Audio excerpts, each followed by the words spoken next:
give you a really quick tour of the garden while there's nothing growing except for a few perennials that I don't like, and they'll be dug up. This shed used to be down over here next to the house, and it had all the storm windows in it and mice. So when we cleaned it out and saw the mice, that was it. We moved it over to this side of the house and just had garden tools in it. And then after we got the huge new shed, the 10 by 12, it got relocated up here to the top of the garden, to the top of the hill. It still has just the other storm windows and whatnot, but I spray painted it. I didn't finish spraying the top, and I plan on putting some type of unbreakable mirror behind the frame, so it looks like a, like a little bit of a outdoorsy scene. The cart is from my neighbor. He didn't want it anymore, and I figured, oh well, if anything, I can just turn it into a bench, because these panels do come out, and I could put a cushion in and have a place to sit for the kids when they're out here. Now I'm going to give you an overview. This is the garden, how it started out originally. The pots are just thrown up here from last year. Not sure if I'll use them or not. Yeah, we started out with just the border around, and this was well planned out with the mulch on over top of the landscape fabric.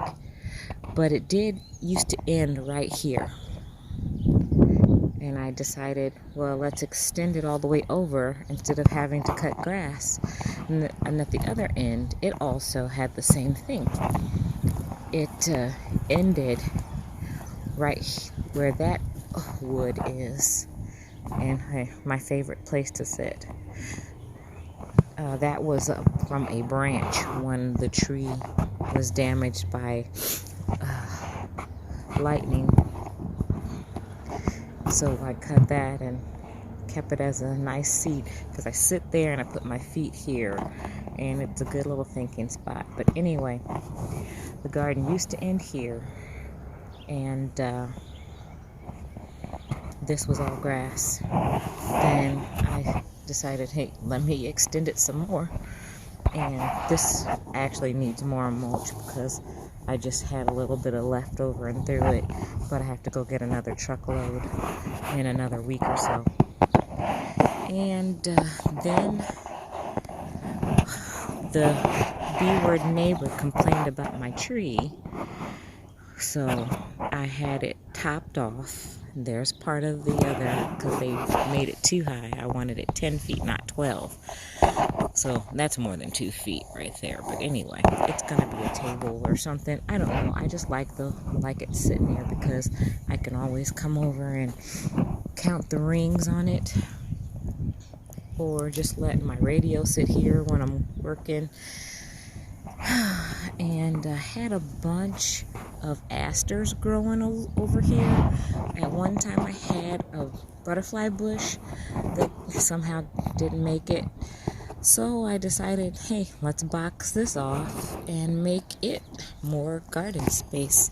So last year, this is where my pumpkins were, and they did well. They trailed all over in this area, and I got quite a few pumpkins. I'll put a picture up to show just how many pumpkins we yielded from this small area. But I still have some asters that come up here, and I've got some other stuff. Have to clean behind the shed. I haven't cleaned that part yet. That's where all the trash from the Dollar Tree ends up blowing over here. They gave me permission to cut this bush down, whatever the heck it is, because it's just an eyesore and a nuisance, and it hangs over into the yard, and I just don't like it, so it's gotta go. I already started cutting on some of the stuff. I have to chop it to 5-foot sections so that the city will take it away. I won't even have to worry about hauling it as long as it's under 5 feet in length and tied in bundles. Not sure what I'm gonna put here. I may put another tomato plant like before, because last year the tomato was here and the vines of the pumpkin were around it and went over that way and came all out. They grew all over here. This is where my strawberries normally go. I do have one starting, but and there's another one starting.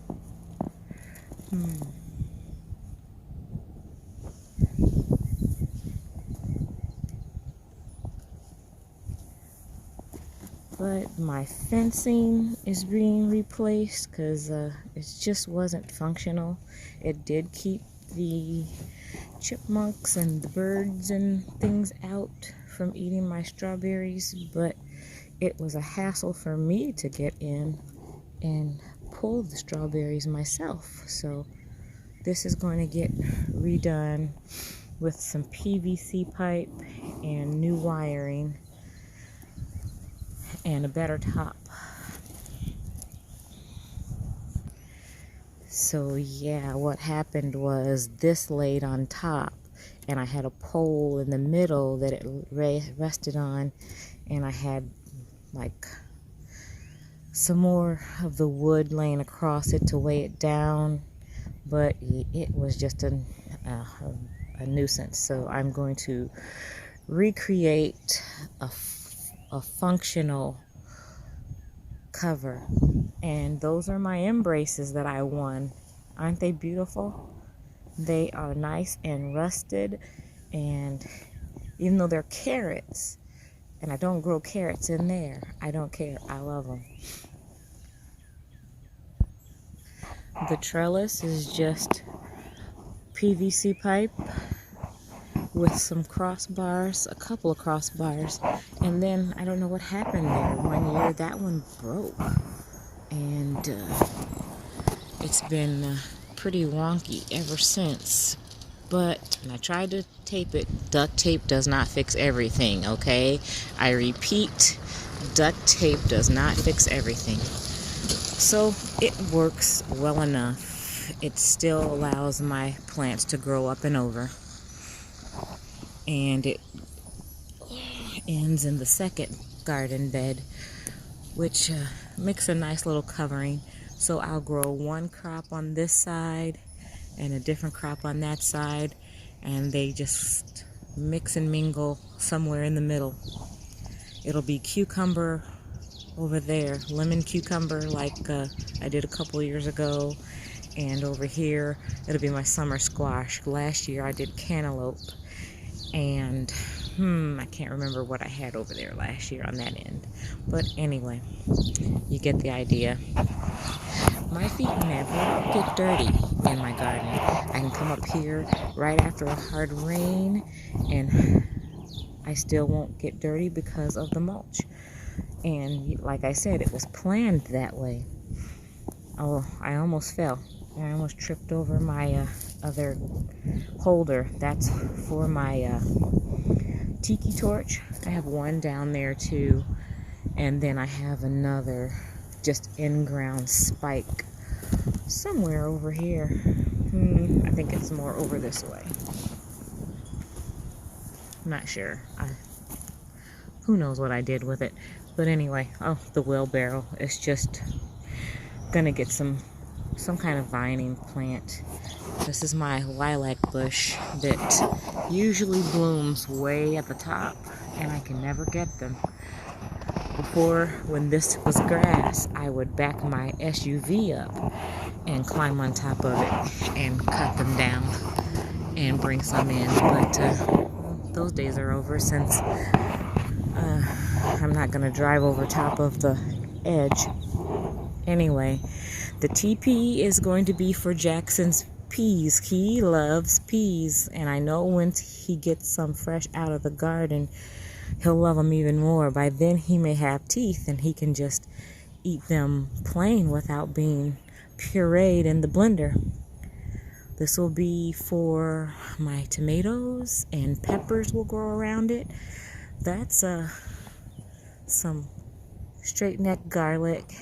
It's already starting, And as you can see, some of the seed heads did not get cut off, and I've got some volunteers where I don't want them.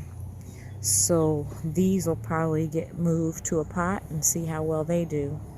Probably won't do well once I dig them up, since they like to be in the ground. And that's pretty much it, guys. Same thing on this side, and I'm really considering, since I have so much trouble with this hill, I'm considering extending the garden over a little bit more to at least here. So that will give me roughly 3 more feet of gardening space. And I would love to start having a trench for asparagus. That would be awesome, to grow my own asparagus, because I would be harvesting it right now if I had started that years ago. And I always say that every year I'm going to start some asparagus, but this will be, if I turn this space here into gardening space, this will be part of my asparagus. Unless I just make it flowers to just take over the whole hill, then I won't have to worry about it being mowed at all. I don't know. Give me your feedback. Should I just have the whole hill be floral? Or what? Give me some ideas. I need some stairs in there for one thing. Stairs have to go in there this year because I'm getting too old for climbing that hill. That's about it for right now, guys. That space has been cleared out, and can't wait for my flowers to grow. See you soon.